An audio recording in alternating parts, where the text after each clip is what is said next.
Hello everyone. In this video, I'll be explaining about some of the terms, or I can say as commands, that we use in AutoCAD.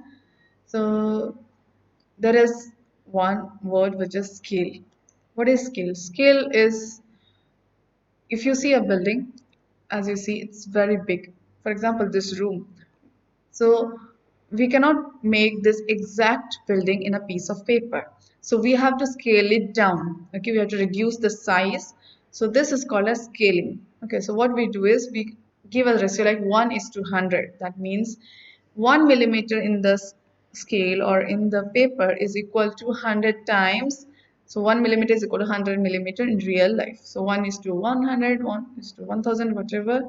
So you're scaling it, you can use that factor. Okay, so depending on your piece of paper, whether it's a A4 size of sheet or A3 or more A0 sheet, you are scaling this drawing accordingly. So there's a scale which is very important. Next is dimension. Okay, we use dimension, DIM, in AutoCAD. Dimension is to measure. If you want to measure any, you want to put what is the dimension between the walls, the wall dimension, or any furnitures you have placed. Okay, or you want any beam, column, dimension you want to show. So you can use the command dimension, DIM. Next is units. Okay, this is the one which you should use first, units.